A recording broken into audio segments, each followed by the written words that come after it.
Yes, Lord. We thank God once again this hour that we are on your way with the word of God. Our greetings to the Holy Spirit, and I greet you that you are viewing me or you are watching me. I greet you, my fathers. I greet you, my friends. I greet my brothers and my sisters in Christ.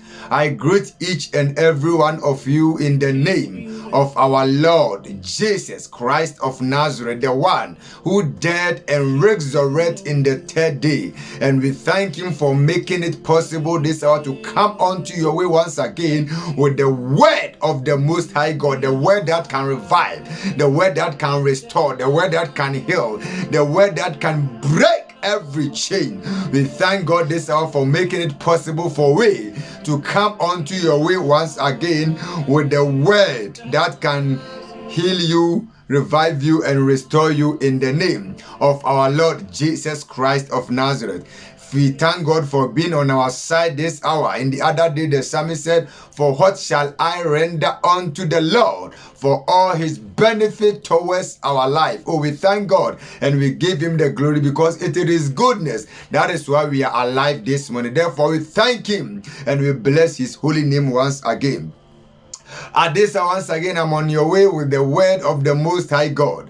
A word that I'm just continuing, a word that I was sharing with you, moved by the word of God. I've talked about moved by the word of God, and I've also talked about some reasons. Remember, I did not talk about all the reasons why we should move by the word of God, but I just talked about some reasons why we should move by the word of God, because there is uncountable reasons why we should move by the word of God, and I just talk about few. And I've also talked about the benefit of moving by the word of God, which my anchor scripture I just picked from the book of Luke chapter number 5 verses 1, where Jesus told Peter, "Launch your net into the deep of the waters and you will catch fish." And Peter said, "I've worked for the whole night," or "I've toiled for the whole night. I did not catch any fish, but nevertheless by your word I'll move." And when he was moved, there was a massive miracle in his life. So I've also talked about the benefit of we moving by the word of God, which I just talked about some benefit of we moving by the word of God, because I cannot finish talking about the benefit of we moving by the word of God, because it is also thousands, millions and billions benefit when we move by the word of the Most High God. So at this hour, I'm just continuing under the topic, how can I move by the word of God? Someone might ask, how can I move by the word of God? Child of God, a Christian or a believer. That this hour, just stay tuned as I'm on your way to just share some few points with you why you can move by the word of God. And for you to move by the word of God, you have to know that this walk with God is a war. And it's a war. So someone must make a daily decision to move by the word of God. Until you make a daily decision to move by the word of God, you cannot move by the word. So if you're asking, how can I move by the word? Know that this walk with God is a war. So a man must make a daily decision so that he or she can move by the word of God, which I picked that scripture from the book of Galatians, chapter number 5, verses 16 and 17. And Paul says, he wrote this to the church of Galatians, and Paul said, "I said then, walk in the Spirit." Paul, as an apostle of God, as a teacher of God to the church or to the body of Christ, "I said then to you, walk in the Spirit, and you shall not fulfill the lust of the flesh." Why? Verse 17, "For the flesh lusts against the Spirit, and the Spirit against the flesh, and these are contrary to one another, so that you do not do the things that you wish. Hallelujah. So Paul was writing this to the church of Galatia, that once you have come to Christ, or once you are in God, God wants you to move by his word.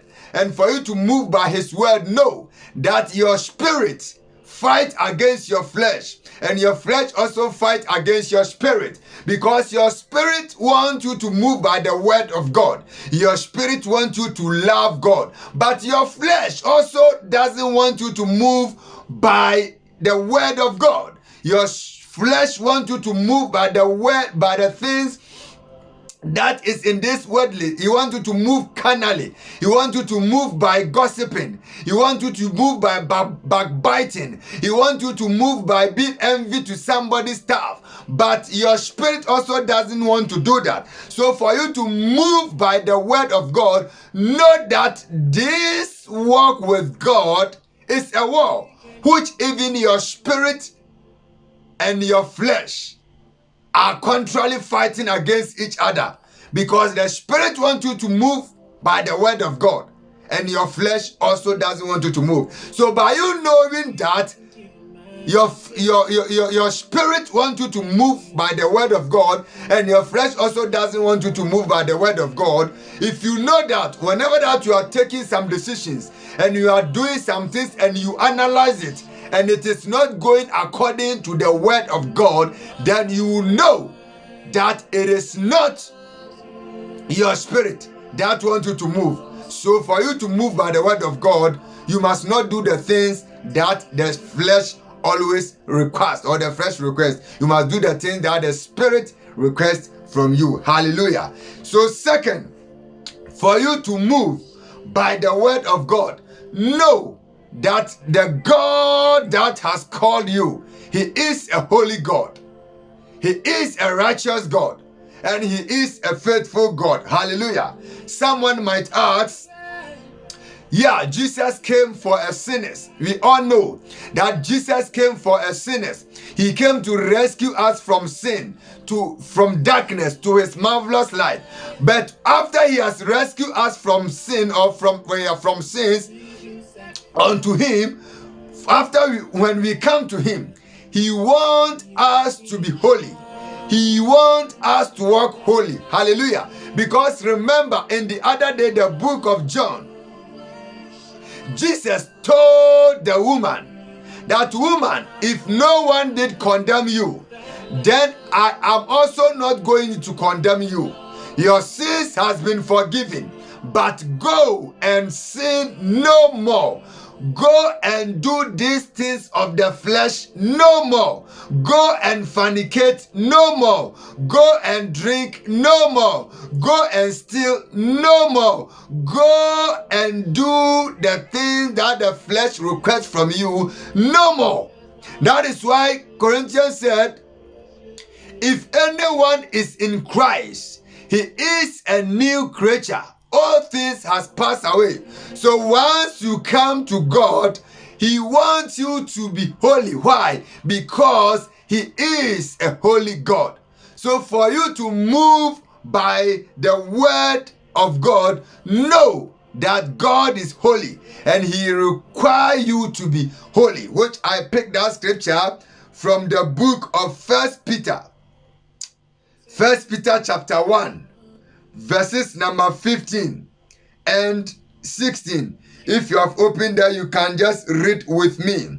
First Peter chapter 1, verses number 15 and number 16. He says, and I read, he says, but as he who called you is holy, you also be holy in all your conduct.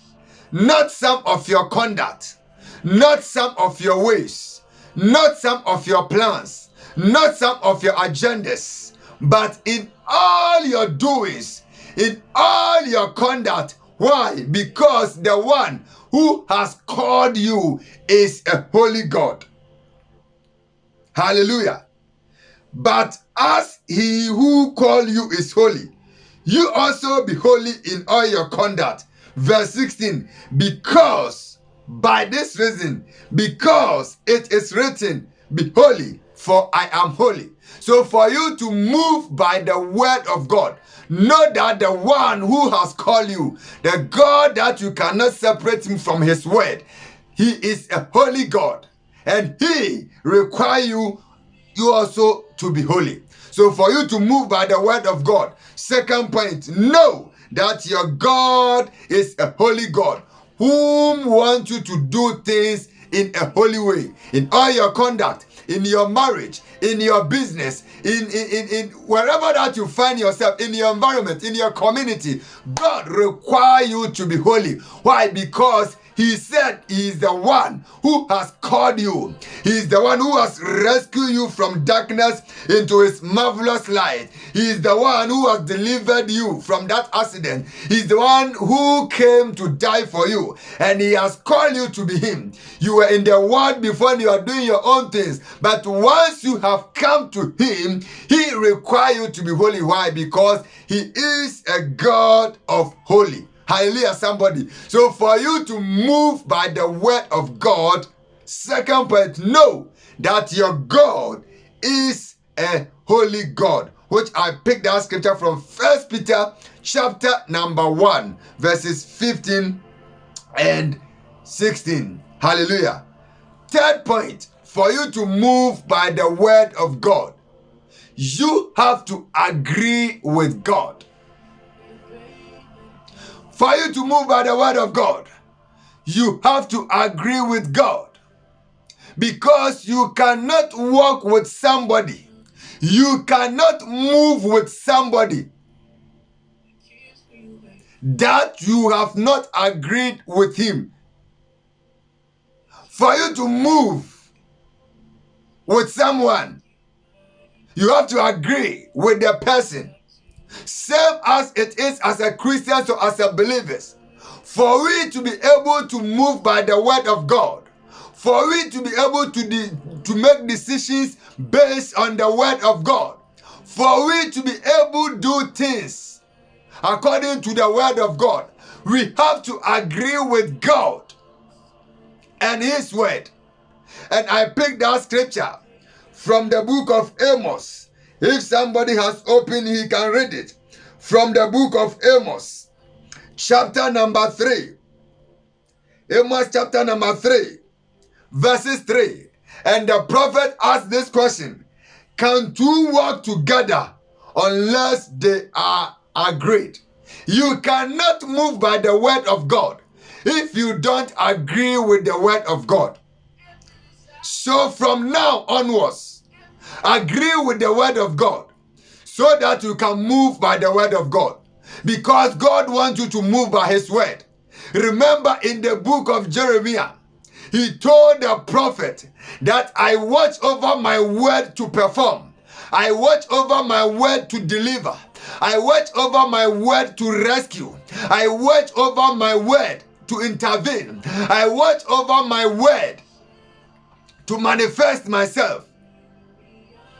And he wants to manifest yourself in your life. He wants to manifest yourself in your situation. He wants to rescue you and he wants to deliver you. But unless you move by his word, because he's watching over his word, not just your tears. If you are crying and it is not based on the word of God, then forget that God will come through to rescue you. But if you are crying based on the word of God, then he said he watch over his word to perform in your life. So point 3, for you to be able to move by the word of God, agree with God. If his word say no, it's a no. If his word say yes, it's a yes. Remember, child of God, or know something about the scripture. The Bible that we see as it is not about what we wish. It is not about what we want, and it is not about what we think, but it is about what is written. Why? Because what is written is written. We cannot take it off. And what is written here, it is for our benefit. It is for our deliverance. It is for our peace. It is for our victory. It is for our salvation. So for we to move by the word of God, we have to agree with God. Therefore, agree with God and move by his word. Hallelujah. Let's go to the point 4. Number 4 point. For you to be able to move by the word of God, you have to know that your God is a faithful God. Hallelujah. For you to move by the word of God, child of God, know that your God is a faithful God.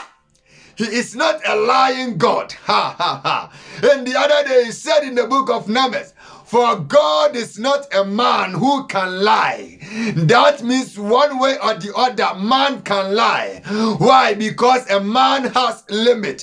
For example, if you have an appointment with a man, whom the man must drive to you, and on his way coming to you, something happened to the transport, that he or she coming with it, and he can't make it, and you couldn't make it to come to you, that man has disappointed you, or that man has lied unto you. Not willingly or intentionally that man want to disappoint you or want to lie to you, but because of he has a limit and is coming with a transport, and the transport has got a problem. That is why he or she couldn't manage to come to you. But if it is God who has an appointment with you and is coming with a transporter, and the transport get a problem, hey, he is a God whom the Bible says that he make a way where there seems to be no way. So if he's coming with a transport and the transport get a problem, he can find another means to come to you. Why? Because he is a limitless God. So for you to move by the word of God, 4th point, know that your God is faithful. He will not disappoint you. He will not let you down. He will not disgrace you. He will not forsake you. He will not crush you. In fact, he did not bring you this far to let you down. He did not bring you this far to disgrace you. He did not bring you this far to frustrate you. He did not bring you this far to leave you for your enemies to mock at you. Therefore, move by his word. So for you to move by his word, know, understand, believe it, and get it right that he is a faithful God. He can never lie. If he said he will come to you, if he said he will bless you, if he said he will transform you, he can do it. Why? Because he is a faithful God. And I picked that scripture from the book of Hebrews. If you have opened there, you can just read it. The book of Hebrews. What a mighty God we serve. What a faithful God we serve. Hebrews chapter 10, verses number 23. And it is written here, let us hold fast the confession of our hope without wavering. Let us, let me and you, let believers, let Christians hold fast the confession of our hope without wavering, for he who promised is faithful. Hallelujah. For you to move by the word of God, don't look unto man. Don't look unto your sister. Don't look unto your brother. Don't look unto your pastor. Don't look unto your church. Don't look unto individual, because it is not individual who called you. It is not the pastor who called you. It is not your wife who called you. It is not your partner who called you. It is not your husband who called you. But the Bible says the one who called you, the one who called you, who is God, the I am that I am. Why? He is faithful. He is faithful to come true for you. Therefore, move by his word. So for you to get courage, for you to be strong, and for you to be stand and move by the word of God. Another point, or point 4, is know that your God is a faithful God. As I come to a close of my message, let us just read this scripture. The book of 1 Thessalonians, chapter number 5. 1 Thessalonians chapter number 5 verses 24 said, he who calls you is faithful, who also will do it.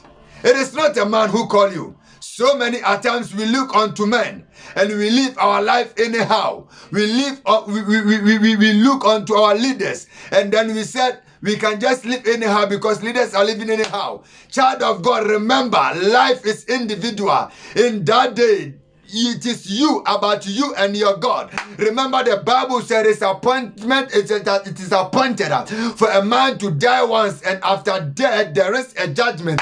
The judgment that is not about your pastor, it is not about your partner, it is not about your wife, your husband, it is not about your church, it's not about your business, it is not about your government, it's not about anyone, but it's about between you and your God. Therefore, you personally move by the word of God. And know that the God who has called you, the God who has chosen you, the God who formed you, he is faithful also to fulfill whatever that he has promised concerning your life. One of his promises says, no weapon formed against you that shall prosper, but any tongue that rises up against you in judgment, you shall put it into condemnation. That is one of the promises of God. Therefore, I encourage you with this viewpoint that I've given, that look unto this viewpoint and move by the word of God.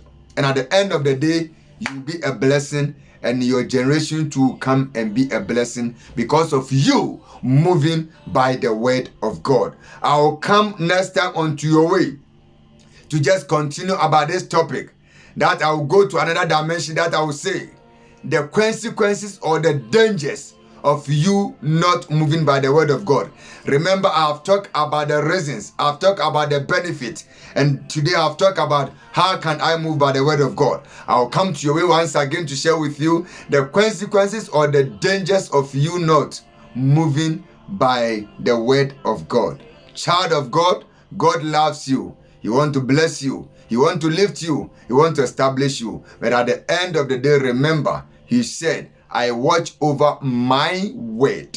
I watch over my word to perform. So what you are doing and what you are moving, it is not about the word of God. And you're expecting God to come through for you. Then one way or the other, you are deceiving yourself. Why? Because he is a faithful God who always fulfill his word. May the Lord bless you. May the Lord touch you. May the Lord cause his face to shine upon you. Until I will come to your way to share the word of God with you, stay focused, be strong, because greater is he that is in you than the one that is in the world. Father, we thank you and we bless you. From today onwards, strengthen us to move by your word, as you have helped us to know or understand that faithful is you who has called us, not our mother, our father, our pastors, our teachers, our leaders, our government who called us, but it is you, so that we move by your word and we will receive the blessings that you have in store for us. We thank you for having mercy and strengthen us in Jesus' name. Amen. Until I come unto your way again, stay focused. God bless you.